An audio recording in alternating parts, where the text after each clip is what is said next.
Presidential candidate Donald Trump backtracking, well, sort of, after a massive outcry over his endorsement of a national database to register and track every single Muslim living in the U.S. Hillary Clinton today calling Trump's rhetoric shocking and for it to be denounced by all seeking to lead this country. Representative Keith Ellison, the first Muslim American elected to Congress, also decrying Trump's stance and not sparing Trump's fellow GOP candidates. Not all of the Republican candidates, but certainly some of them seem to think anti-Muslim hate is advantageous politically. And I would call on everyone to, adhere to our constitutional values, which say we are a religiously tolerant country. We're not like ISIS. We're different from them. We believe Muslim, Christian, Jew, Hindu, no faith at all. It's all American. It's okay. Even Ted Cruz and Ben Carson themselves no strangers to inflammatory rhetoric, suggesting that possibly Trump had gone too far. Listen, I'm a big fan of Donald Trump's, but I'm not a fan of government registries of American citizens. So if we're just going to pick out a particular group of people based on their religion, based on their race, based on some other thing, that's setting a pretty dangerous precedent. Criticism also came from two of the candidates seeking to cast themselves as the responsible adults in the GOP race, Jeb Bush and John Kasich, who took direct shots at the frontrunner. He's engaged in personal attacks against me, and all I'm pointing out is the idea that, that somehow we're going to have all the Muslims in America register, which really strikes against, sort of the culture of America. I find it abhorrent that Donald Trump is suggesting we register people. That haunts back to a time that no one wants to go back to. You talk about closing mosques, you talk about registering people, and that's just wrong. I don't care about campaigns.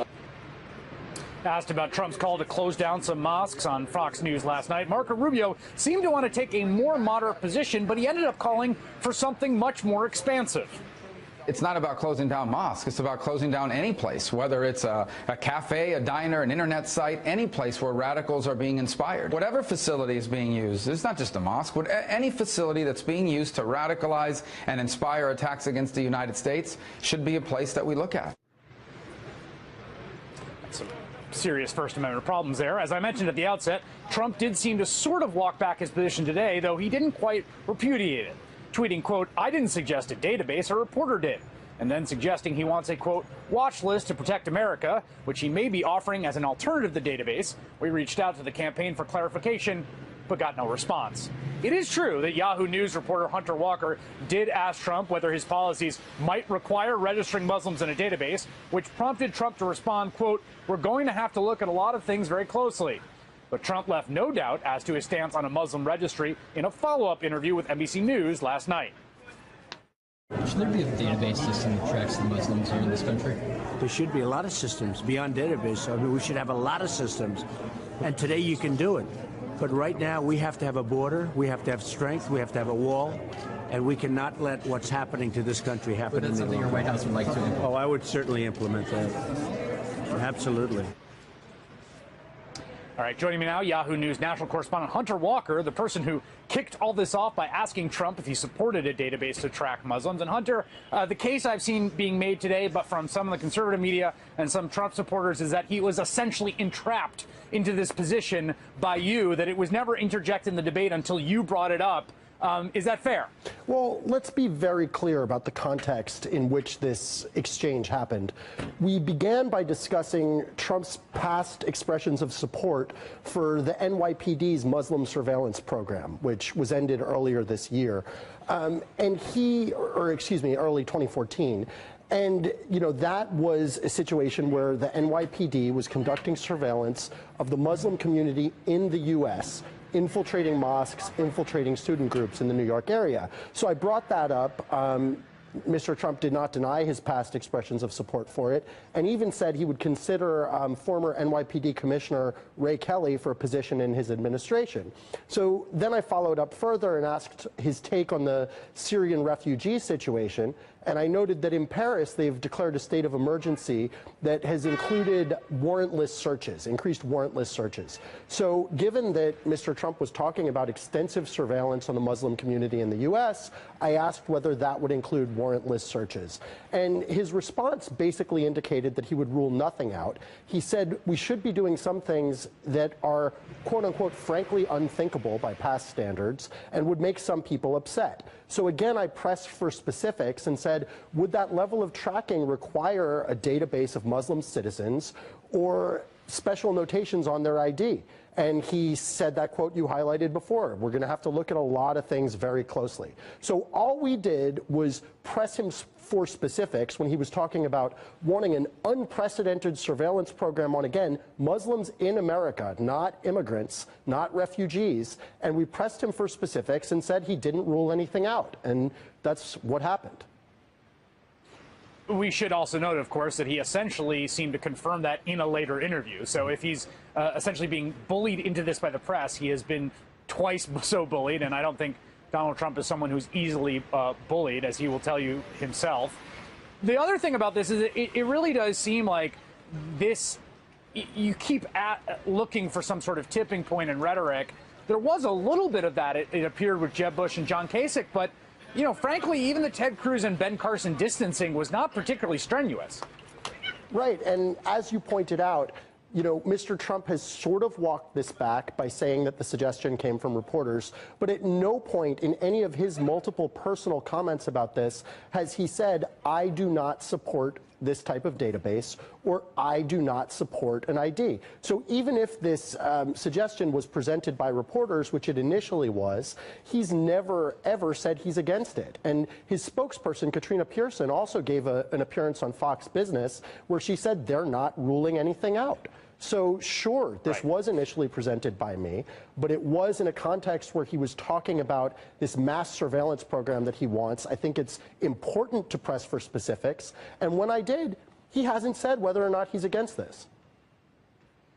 I also just want to flag what Marco Rubio said, because in some ways that was the strangest response all day. I mean, he basically says, yeah, we should be looking into shutting down anything, diners, restaurants, websites, where people are getting radicalized. You know, A, I don't know what diners he's talking about, and B, you run up pretty hard against the First Amendment when you start talking about that.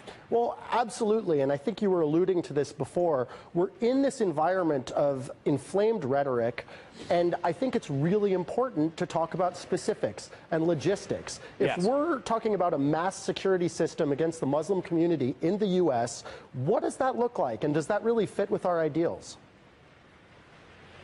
All right, Hunter Walker, thank you very much. That was very clear. Less than a week after the United States was attacked on September 11th, 2001, President George Bush did something that, given the current climate, seems absolutely extraordinary. He went to speak at the Islamic Center of Washington, D.C. to condemn the intimidation of Muslims and bigoted rhetoric about them, and to declare the United States was not at war with Islam. Thank you all very much for your hospitality. We've just had a wide-ranging discussions on the matter at hand. Like the good folks standing with me, the American people were appalled and outraged at last Tuesday's attacks, and so were Muslims all across the world.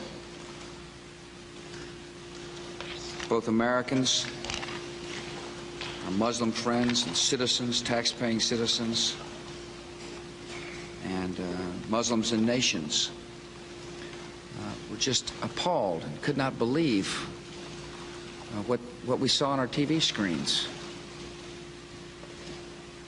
These acts of violence against innocents violate the fundamental tenets of the Islamic faith. And it's important for my fellow Americans to understand that. The English translation is not as eloquent as the original Arabic, but let me quote from the Quran itself. In the long run, evil in the extreme will be the end of those who do evil. For that they rejected the signs of Allah and held them up to ridicule.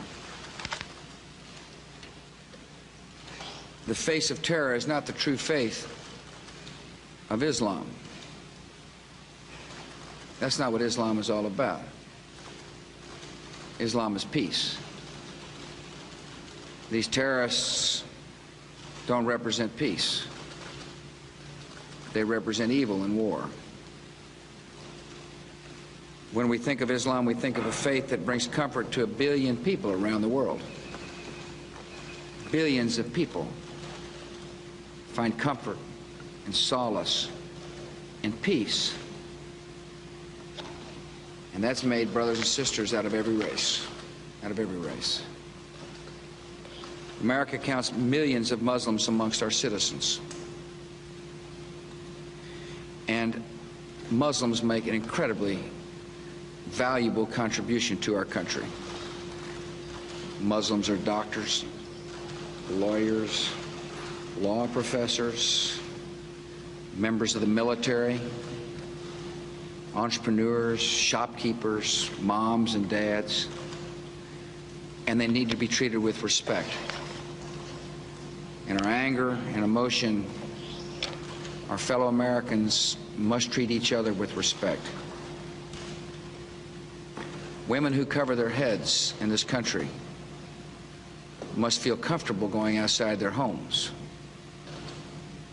Moms who wear cover must not be intimidated in America. That's not the America I know. That's not the America I value. I've been told that some fear to leave. Some don't want to go shopping for their families. Some don't want to go about their ordinary daily routines because by wearing cover they're afraid they'll be intimidated. That should not and that will not stand in America. Those who feel like they can intimidate our fellow citizens to take out their anger don't represent the best of America. They represent the worst of humankind, and they should be ashamed of that kind of behavior. Now, this is a great country. It's a great country because we share the same values of respect and dignity and human worth. And it is my honor to be meeting with leaders who feel just the same way I do. They're outraged, they're sad, they love America just as much.